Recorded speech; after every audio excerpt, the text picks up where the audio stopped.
ಹಳೆ ಹುಬ್ಬಳ್ಳಿಯಲ್ಲಿರುವ ಬನಶಂಕರಿ ನಗರ ಹೆಗ್ಗೇರಿಯ ಮಂಜುನಾಥ್ ಹೈಸ್ಕೂಲ್ಗೆ ಹಳೆ ವಿದ್ಯಾರ್ಥಿಗಳ ಸಂಘದಿಂದ 2 ದಿನದಲ್ಲಿ ಬಣ್ಣ ಹಚ್ಚಿದ್ದು. ಇದು ಸುಮಾರು 6 ವರ್ಷಗಳ ಹಿಂದೆ ಹಳೆ ವಿದ್ಯಾರ್ಥಿಗಳ ಸಂಘದಿಂದ ಬಣ್ಣ ಮಾಡಿದ್ದು. ಪುನಃ ಆ ಶಾಲೆಗೆ ಹೊಸದಾಗಿ ಬಣ್ಣ ಹಚ್ಚುವ ಕಾರ್ಯಕ್ರಮ ಪ್ರಾರಂಭ ಮಾಡಿದ್ದು ನೋಡಿ ಈ ಶಾಲೆಯ ಎಲ್ಲ ಮಕ್ಕಳು.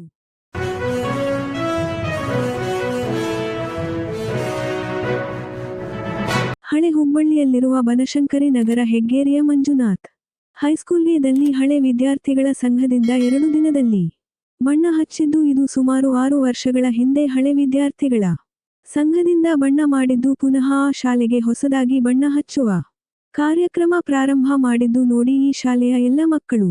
ಸುಂದರ ಬಣ್ಣದಿಂದ ಶಾಲೆಗೆ ಸಿಂಗಾರ ಮಾಡಿದ್ದು ನೋಡಿ ಆ ಶಾಲೆಯ ಮಕ್ಕಳು ಮುಖದಲ್ಲಿ ಸಂತೋಷ ಸಂಭ್ರಮ. ಶಾಲೆಯಲ್ಲಿದ್ದ ಅಶುದ್ಧ ವಾತಾವರಣವನ್ನು ಶುದ್ಧಪಡಿಸಿ ಎಲ್ಲಾ ಶಿಕ್ಷಕರಿಗೆ ಶಾಲೆಯ ಬಗ್ಗೆ ಅತಿ ಹೆಚ್ಚು ಕಾಳಜಿ ವಹಿಸುವಂತೆ ಹೇಳಿ ಹಳೆ ವಿದ್ಯಾರ್ಥಿಗಳು ಶಾಲೆಯ ಮೇಲೆ ಅತಿ ಗೌರವ ಹಾಗೂ ಅಭಿಮಾನವನ್ನು ಹೊಂದಿದ್ದು. ತಾವು ಕಲಿತ ಶಾಲೆ ಅಲ್ಲದೆ ಹುಬ್ಬಳ್ಳಿ ಧಾರವಾಡದಲ್ಲಿ ಸುಮಾರು 32 ಬೇರೆ ಬೇರೆ ಸರ್ಕಾರಿ ಶಾಲೆಗಳಿಗೆ ಬಣ್ಣ ಮತ್ತು ಸ್ವಚ್ಛತಾ ಕೆಲಸ ಮಾಡುತ್ತಿರುವುದು ಅತ್ಯಂತ ಶ್ಲಾಘನೀಯ. ಸಂಘದಿಂದ ಅರೆ ಸರ್ಕಾರಿ ಶಾಲೆಯಾಗಿದ್ದು ಈ ಕಾರ್ಯಕ್ಕೆ ಶಾಲೆಯ ಪಾಲಕರು, ಶಿಕ್ಷಕರು, ಮುದ್ದು ಮಕ್ಕಳು ಹಾಗೂ ಶಾಲೆಯಲ್ಲಿ ಕಲಿತ ಹಳೆ ವಿದ್ಯಾರ್ಥಿಗಳು, ಅಕ್ಕಪಕ್ಕದವರು ಎಲ್ಲರೂ ನಮ್ಮ ಈ ಸಮಾಜ ಸೇವೆಯ SBSE ದರ್ಪಣ ಕಾರ್ಯಕ್ಕೆ ಬಹಳ ಮೆಚ್ಚುಗೆ ವ್ಯಕ್ತಪಡಿಸಿ ಅದ್ದರು. ಈ ಕಾರ್ಯಕ್ರಮಕ್ಕೆ ನಮ್ಮ ಹಳೆ ವಿದ್ಯಾರ್ಥಿಗಳ ಸಂಘದ ಅಧ್ಯಕ್ಷರಾದ ಎ. ಮಿರ್ಜಿ, ಶಾಲೆಯ ಮುಖ್ಯ ಶಿಕ್ಷಕರಾದ ದೇವಾನಂದ್ ಹಿರೇಮಠ್, ಶಾಲಾ ಮಂಡಳಿಯ ಕಾರ್ಯದರ್ಶಿ ಬಸವರಾಜ ನಾರಾಯಣಕರ್, ಯಲ್ಲಪ್ಪ ಬಾಗಲಕೋಟೆ, ಹಳೆ ವಿದ್ಯಾರ್ಥಿ ಸಂಘದ ಸದಸ್ಯರಾದ ಸಹದೇವ್, ಅಮೀನಭಾವಿ, ಬಸವರಾಜ್ ರೋಣ, ಹನುಮಂತ ಮಾದರ್, ಸಂದೀಪ ತಿಮ್ಮಸಾಗರ, ಮಲ್ಲಿಕಾರ್ಜುನ ಹಿರೇಮಠ ಮತ್ತು ಅಲ್ಲಿ ಕಲಿತ ಹಳೆ ವಿದ್ಯಾರ್ಥಿಗಳು ನಮ್ಮ ಜೊತೆ ಕೈ ಜೋಡಿಸಿದರು.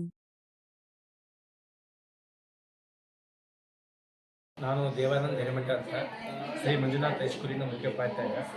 ನಮ್ಮ ಶಾಲೆ ಸುಮಾರು 6 ವರ್ಷಗಳ ಹಿಂದೆ ಸುಣ್ಣ ಬಣ್ಣ ಇಲ್ಲದೆ ಬಣ್ಣದಿಂದ ಮಾಸಿ ಹೋಗಿತ್ತು. ಆದ್ದರಿಂದ ನಾವು ಹಳೆ ವಿದ್ಯಾರ್ಥಿಗಳ ಸಂಘದ ಪದಾಧಿಕಾರಿಗಳನ್ನ ಭೇಟಿಯಾಗಿ ಈ ಶಾಲೆಗೆ ಬಣ್ಣವನ್ನು ಹಚ್ಚಲು ವಿನಂತಿಸಿದಾಗ ಅವರು ಬಹಳ ಸಂತೋಷದಿಂದ ನಮ್ಮ ಮನವಿಯನ್ನು ಪುರಸ್ಕರಿಸಿ ನಮ್ಮ ಶಾಲೆಗೆ ಬಣ್ಣವನ್ನು ಹಚ್ಚಿ ಸುಂದರಗೊಳಿಸಿದ್ದಕ್ಕಾಗಿ ಅವರಿಗೆ ನಮ್ಮ ಶಾಲೆಯ ಪರವಾಗಿ ಮತ್ತು ನಮ್ಮ ವಿಜಯ ವಿದ್ಯಾವರ್ಧಕ ಸಂಘದ ಪರವಾಗಿ ಅಭಿನಂದನೆಗಳನ್ನು ಸಲ್ಲಿಸುತ್ತೇನೆ.